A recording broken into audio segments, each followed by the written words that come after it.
Sioux Falls just continues to grow in every corner of the city, with a population now approaching 214,000. That growth isn't just confined to city limits, though. Nearby areas also seeing their populations grow as more businesses and more people decide to come to town.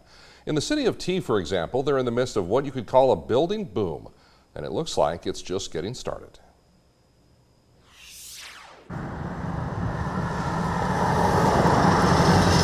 If you haven't driven through Tea in a while, what you will see here may set you on your heels, and it should, because the days of this being the tiny town south of Sioux Falls are rapidly becoming a part of the past.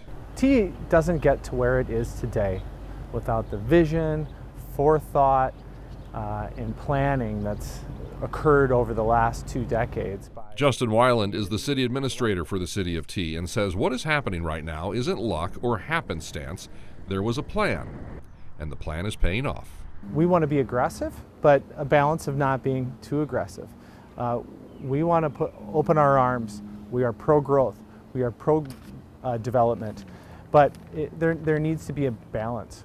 We need to be mindful of how it affects the community. Weiland tells me city leaders knew as Sioux Falls got bigger, Tea would as well, which is why long ago they invested in infrastructure, new streets, new sewer capabilities, an agreement with Lewis and Clark Regional Water so the city would have the H2O they needed for new residents, new homes, and new businesses, while making sure they could take care of it all. You know, making sure that as we grow, we have the capacity with public safety, with our police department, our fire and EMS situation, that we're still able to serve and protect and provide for our community and keep it a safe place to call home. The city just built and opened a new police department. That goes along with a new Hy-Vee Dollar Fresh store. Around the corner, a new apartment complex next to a new church.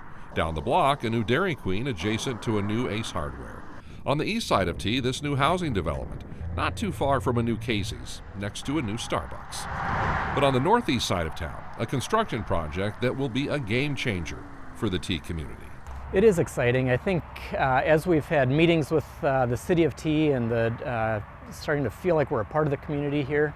Dr. David Jones is the board president of Orthopedic Institute. They have been located in this tower on the Avera McKinnon campus in Sioux Falls for more than 20 years.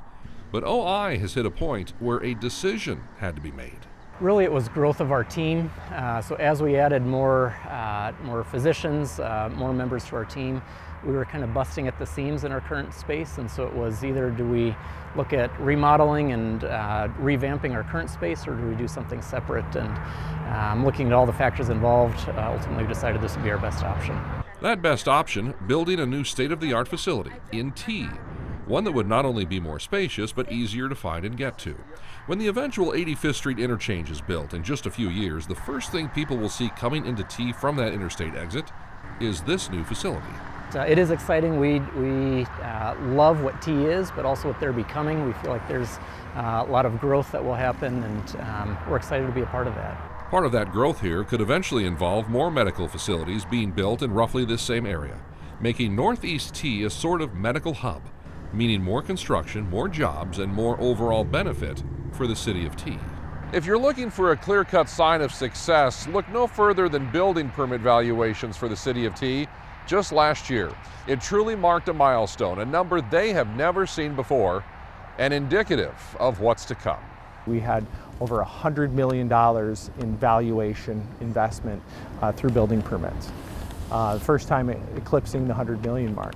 $100 million. That is 4 times more than what the city saw just 5 years ago. And Tea City Administrator Justin Weiland tells me there are businesses of all kinds showing interest right now in the city, and that it is a healthy mix of national chains and locally owned businesses.